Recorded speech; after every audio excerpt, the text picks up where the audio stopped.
Joanna, yo, hey, oh, there she is. Oh, here I am. We're gonna do this, okay? Oh, all right. Yes. Oh, geez, almost missed my wave. All right, feel better? I do. Okay, great. So this is Joanna Zeiger. I'm Brandon Del Campo. We're with Race Ready Coaching, and today we're gonna talk about the top 5 tips to have an awesome Ironman run. That's right. Yeah.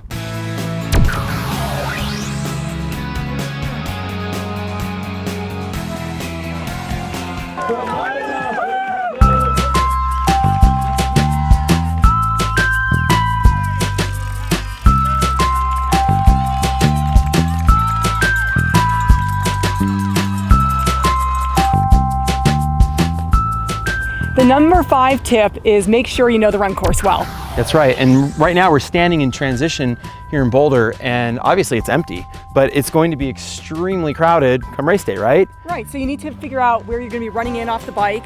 Right. Once you rack your bike, where do you run out? So that's the first thing you wanna know about the run course is how do you actually get onto the run course? Yeah, because you can waste a lot of time running through transition doing this, trying to figure out where you go, because nobody's gonna really tell you. Right, and we see it all the time. All the time. And so what about the actual run? So you're on the course, what are people doing? Looking at the maps? Like, what's your best tip for knowing there are it? a lot of ways to familiarize yourself with the course, especially if you're not living in the city where you'll be doing your Ironman. Really go to the website. They have very extensive maps so that you can see where all the turns are. You can see the course profile so you can find out if you're gonna be running lots of hills, and then you can train accordingly so that you get practice for that. Look at some video if they have it and find out what the surface is. Running on concrete is going to be very different than running on pavement versus running on dirt. Right, so just know what to expect, and then also, I mean, would you say, a lot of people want to run the course beforehand? I mean, in an Ironman, it's probably not a good idea. Well, it depends. If you actually live in the city where you're participating in your Ironman, great idea, get out on the course. Train on it earlier. Train on it early, Yes. learn where all the turns are. Yep. But if you are just coming in from out of town, drive the course or ride it on your bike if you really want to see it. Right. And don't be surprised if you drive the course and it's an Ironman course and it seems really long. It always seems really long in the car. It does, but yeah. a lot of these courses are looped. Make sure you know if you're doing 1 loop or 2 loops or 3 Right. loops and where you might have some congestion and it might be difficult to get some aid at the aid stations. Absolutely. So just know the course. Pretty simple.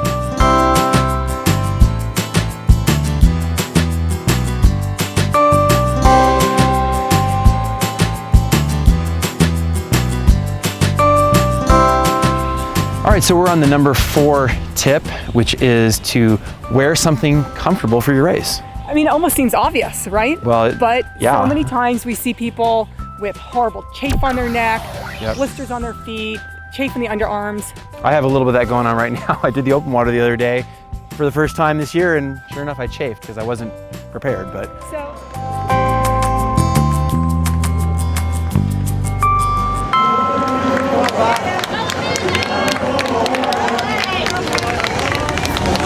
So our recommendations are, number 1, don't feel obligated to wear during the swim and the bike what you want to wear on the run. Right. Wear comfortable bike shorts for the bike, and if you want to change out of them and put on run shorts for the run, then do it. Yeah, I did and those that. extra couple seconds in transition aren't going to make a big deal. Well, and in fact, one year I did Hawaii with padded bike shorts, wore them in the swim, got on the bike, it was fine, I felt very comfortable, and then I changed into run shorts on the run, and it took no time at all. But what's interesting is that I wore the padded shorts because if you wear tri shorts and you're not used to it, what happens to you on the bike? Well, the whole seat's off. It's all off, right? And you're not used to it. So if you're gonna wear tri shorts for your race, you need to try it out beforehand, right? Yeah, make sure whatever you do, try them out. Make sure that your socks don't give you blisters. Yep. That when your shoes get wet, they're not gonna make your feet hurt. Right. So, if you wanna go out for a run and just dump some water on your feet, Yeah. and see how that feels because your feet will be wet during an Ironman. Absolutely. There's spray everywhere, dump water over your head. Yep. Your feet will get wet. Without a doubt, and you're going to be sloshing around. And they do make products like Body Glide too that you can also get on you so you're not going to rash up, right? Yeah, exactly. I mean, you train so hard Right. for an Ironman, and you get to mile 16 of the run, and the last thing you want to be thinking about is a blister or chafe because It'll makes a hard take day. you down for sure. It will. It Yeah. makes a hard day even harder. What we're really trying to do here with this tip is make the shower after your race much more enjoyable.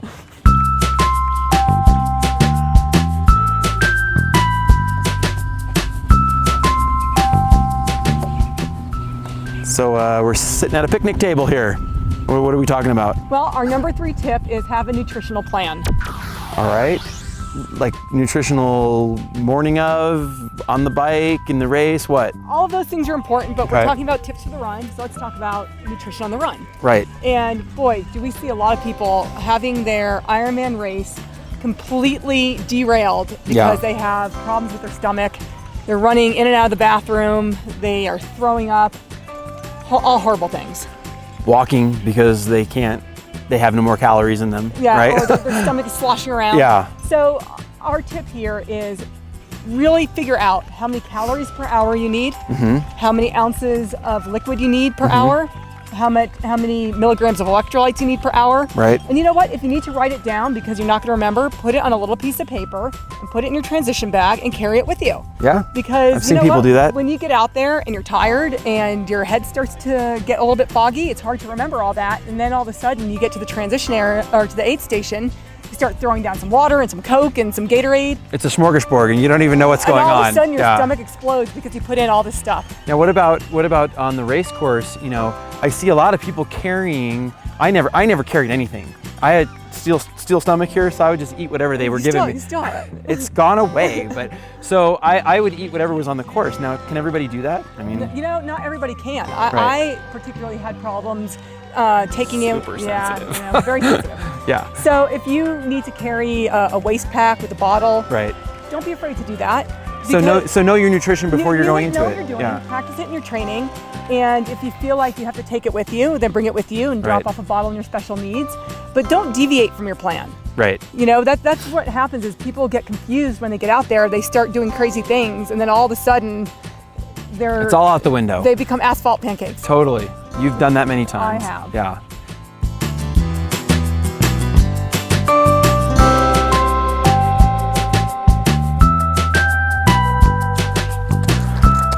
Hey.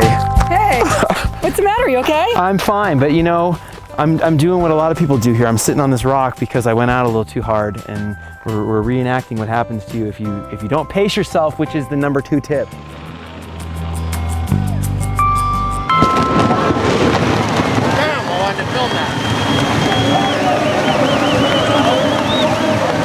Yes, number Pacing. 2, pace yourself properly. Yes.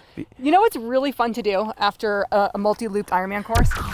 Watch all the people walking that didn't pace themselves. No, What? you go back and look at the splits and look at how much they died on the second and third loop. Right, because it's an equal run for each loop. Yeah, you watch people Nothing's add like changed. 10 or 20 minutes per loop. Yeah. Yeah. Well, is that avoidable? I mean, everybody says in an Ironman you got to like go out harder because it's just you're going to slow down anyway. Well, What do you think? Well, do you want to slow down more or do you want to slow Right. down less? I mean, you may be slowing down, but you could be slowing down to a walk or you could be slowing down 10 or 15 seconds a mile. Right. I think that's pretty true. I think with an Ironman you are going to start out a little bit quicker, but when we say pacing, you don't come out of here like you're running a 10K. And we see that all the time. Yeah. You know, after you get that initial mile or two under your belt, after you get off the bike, you don't always feel that great. One thing I always say about a marathon, whether it's in an Ironman or an open marathon, is that at mile 10, you cannot imagine how bad you're going to feel at mile 20. This is true.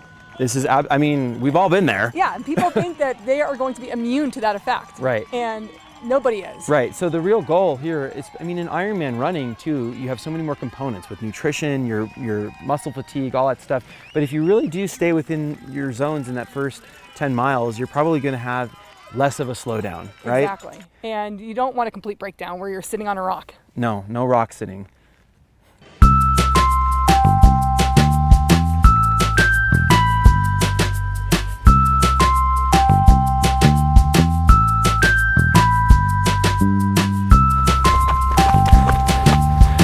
All right, so our number 1 tip is Don't overbike. right, The saying goes, bike for show. and run for dough. Now, we know most of you are not running for any prize money.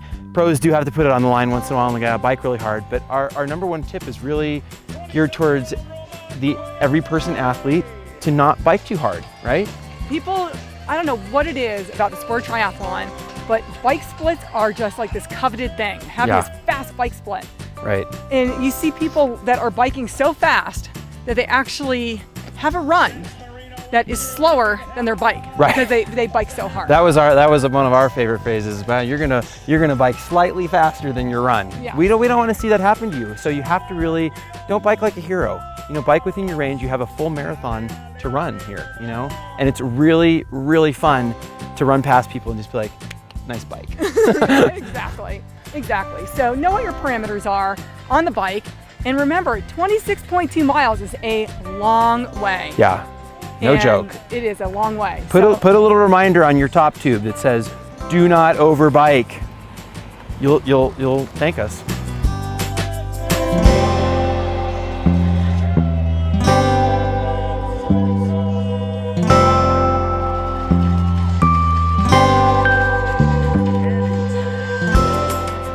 Visit us at racereadycoaching.com for Ironman training plans to help you achieve a PR.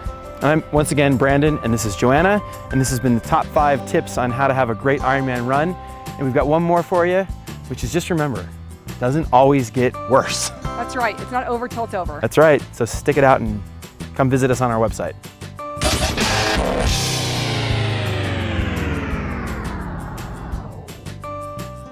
All right, so we've got a bonus tip for you today. That's right, the bonus tip is this. Look around here. There's just nothing except this big line of porta potties. You'll never see this on race day. Yeah, on usually race day, you could wait 30 minutes. Easily. So you've got to really plan accordingly, and also know that open up any one of these mystery doors and there may not be any toilet paper. Yes. So prepare, bring your own.